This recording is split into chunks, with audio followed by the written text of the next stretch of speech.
बिस्मिल्लाहिर्रहमानिर्रहीम। Retirement age from date of birth की calculation Excel में किस तरह से करेंगे ये आज की इस क्लास के अंदर मैं बताऊंगा। और उसके अंदर एज ऑफ सर्विस और टोटल यानी रिटायरमेंट किस डेट को हो रही है, उनकी डेट ऑफ बर्थ क्या है और ज्वाइनिंग डेट उनकी, ये सभी कैलकुलेशन आज की इस वीडियो के अंदर देखेंगे। तो चलिए शुरू करते हैं आज की इस क्लास को। पहले जो मैंने कैलकुलेशन की हुई है वो देख लें, उसके बाद उसमें कौन कौन से फार्मूले यूज़ हुए हैं वो मैं बताऊंगा आपको। तो माइक्रोसॉफ्ट एक्सेल को ओपन करेंगे, यहाँ पर employee ID, first name, last name और उसके बाद उनकी डेट ऑफ बर्थ, उसके बाद उनकी रिटायरमेंट डेट। अगर 60 ईयर्स की सर्विस हो सकती है एज तक तो 60 ईयर के हिसाब से कैलकुलेट करेंगे या 65। फिर उनकी जो रिटायरमेंट डेट होगी एज की वो, और फिर उनकी ज्वाइनिंग डेट कब थी, कंपनी कब ज्वाइन करी उन्होंने, फिर ईयर टू रिटायरमेंट और टोटल यानी ईयर्स जो होंगे उनके कितने सर्विस के हुए हैं वो, यानी उनकी जो एज होगी उस वक्त वो देखी जाएगी। और फिर टोटल सर्विस ईयर कितने उन्होंने सर्विस करी और करंट एज ऑफ एम्प्लॉय जो ज्वाइनिंग थी उनकी उस वक्त उनकी करंट एज क्या थी। तो इन सभी में फॉर्मूले यूज़ हुए हैं। ज्वाइनिंग डेट डायरेक्ट लिखी हुई है और बर्थ डेट डायरेक्ट लिखी हुई है। उसके बाद जितने कॉलम्स हैं उसके अंदर सारी हमने कैलकुलेशन की हुई है फार्मूला से। तो ये सब किस तरह से होगी, ये HR या एडमिन वर्क भी कहा जा सकता है कि इसको करते हैं वो ह्यूमन रिसोर्सेज वगैरह में, कब एम्प्लॉय की ज्वाइनिंग हुई है और क्या एज है या फिर कितनी रिटायरमेंट वगैरह हो गई। तो वहाँ पे ये जो आज की क्लास है आपकी हेल्पफुल रहेगी उस वर्क के हवाले से। तो इसकी क्रिएट अ कॉपी कर लेते हैं, मूव और कॉपी। शीट 2 की है, हम कॉपी लेना चाह रहे हैं, sheet 2 create a copy. Okay, अब जहाँ जहाँ सेम उसी नाम से शीट 2 ऐड हो जाएगी और जहाँ जहाँ हमारे फार्मूले यूज़ हुए हैं वो मैं क्लियर कर रहा हूँ। फिर ज़ीरो से आपको स्टार्ट से बताऊँगा कि कौन से फार्मूले कहाँ कहाँ पे यूज़ होंगे। ठीक है जी। सबसे पहले रिटायरमेंट उनकी डेट देखने के लिए बर्थ ऑफ डेट से, डेट ऑफ बर्थ से रिटायरमेंट डेट देखने के लिए EO मंथ फार्मूला लगाएंगे, ब्रैकेट ओपन, और उसके साथ हम यूज़ करेंगे डेट फंक्शन। EO मंथ यानी सितंबर 19 से ज्वाइन करें तो ये एंड ऑफ सितंबर जो होगा इनका 30 या 31 वहाँ पर इनका एंड होगा यानी रिटायरमेंट डेट। तो इसलिए EO मंथ लगा रहे हैं मंथ की लास्ट डेट के लिए। और डेट जो होता है वो मंथ को हम मल्टीप्लाई करेंगे जितने इनकी ईयर होंगे। तो हम डेट लगा रहे हैं। टेक्निक देख लें क्या होगी। EO month end of month के लिए bracket open, date bracket open, start date क्या है, जो first cell date of birth का आ रहा है जिसमें डेट सेल में हमारी डेट एंटर हुई हुई है, यहाँ पे D कॉलम है और 4 रो है। और कॉमा के बाद यहाँ पर मंथ पूछ रहे हैं तो मंथ 12 होंगे यानी पूरे साल के जो महीने हैं वो हम लिख रहे हैं मंथ 12 और मल्टीप्लाई 12 और मल्टीप्लाई 12 किससे होगा, जितनी ईयर सर्विस होगी। यानी अगर कंपनी की पॉलिसी है कि 60 ईयर्स के अंदर रिटायर होंगे तो यहाँ मल्टीप्लाई कर देंगे 60। तो इनकी जो एज होगी वो हमें पता चलेगी रिटायरमेंट डेट। ब्रैकेट करेंगे क्लोज।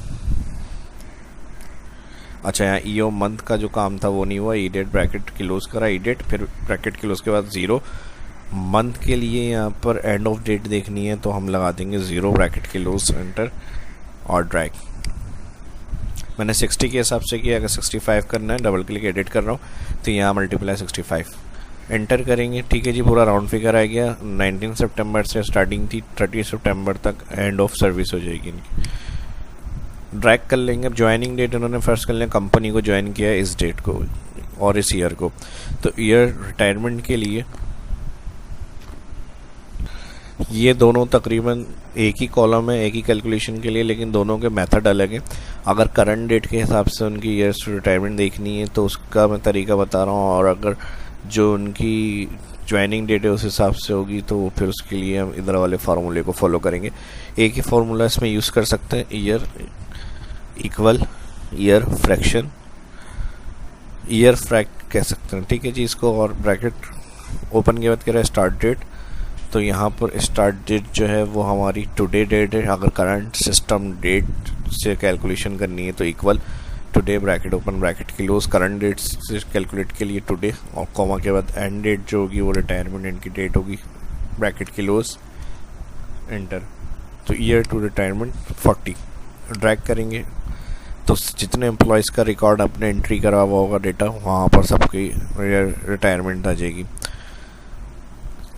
तो कितने साल में यानी रिटायर होंगे। और टोटल इसी को जो हमने ईयर फ्रैक्शन यहाँ लगाया है, तो हम इसको टुडे की जगह जो इनकी स्टार्टिंग डेट है वहाँ से कैलकुलेट करना चाह रहे हैं, तो स्टार्टिंग यानी जो ज्वाइनिंग डेट होगी वो सिलेक्ट कर लेंगे, कॉमा, और एंड डेट जो रिटायरमेंट डेट होगी दोनों first cell select, bracket close कर देंगे, एंटर।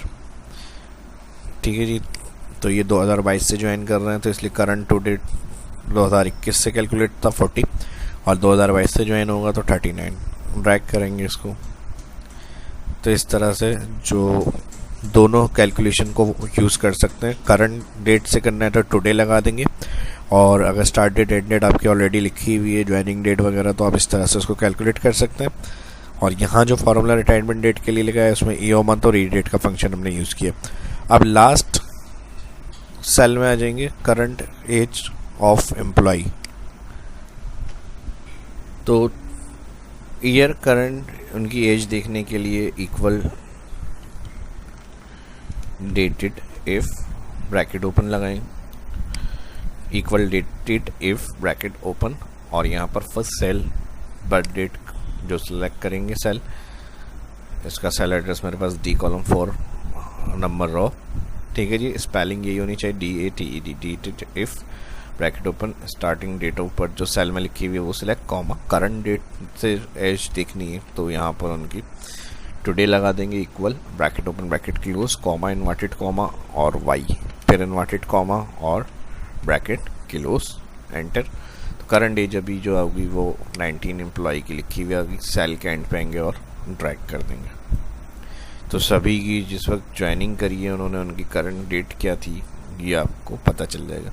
और अगर इसमें भी आपको करंट से नहीं, जो ज्वाइनिंग डेट है उस वक्त की डेट से करना है, तो यहाँ पर आप टू डेट की जगह जो ज्वाइनिंग डेट है वो सिलेक्ट करेंगे, तो उनकी जो उस वक्त की डेट होगी वो आ जाएगी। दोनों कंडीशन है, टुडे के हिसाब से जो करंट सिस्टम डेट है उस हिसाब से एज कैलकुलेशन हो जाएगी, और अगर जो आपने ज्वाइनिंग डेट लिखी हुई है उस सेल को क्लिक करके ड्रैग करेंगे तो जो उनकी उस वक्त एज होगी वो यहाँ से लिखी हुई आ जाएगी, अभी कंपनी में, यानी किस वक्त स्टार्टिंग की है उन्होंने जॉब स्टार्ट, और फिर कितने ईयर रह गए सर्विस के उनके, कितने उन्होंने टोटल सर्विस करी, किस एज में वो रिटायर होंगे ईयर के अंदर। ये सारा काम आप इस तरह से कैलकुलेशंस को फॉलो करके कर सकते हैं। और HR एडमिन जॉब के लिए अगर आप अप्लाई करते हैं तो लाजमी आपके लिए काफ़ी हेल्पफुल रहेगी एक्सेल के अंदर जो कैलकुलेशन फार्मूलों की मैंने बताई है। एक और एग्जाम्पल को समझते हैं। यहाँ पर इसको कंप्लीट कर लिया हमने। ठीक है जी। एक और एग्जाम्पल मैंने रखी हुई है ड्यू डेट वगैरह ट्रैकिंग के लिए।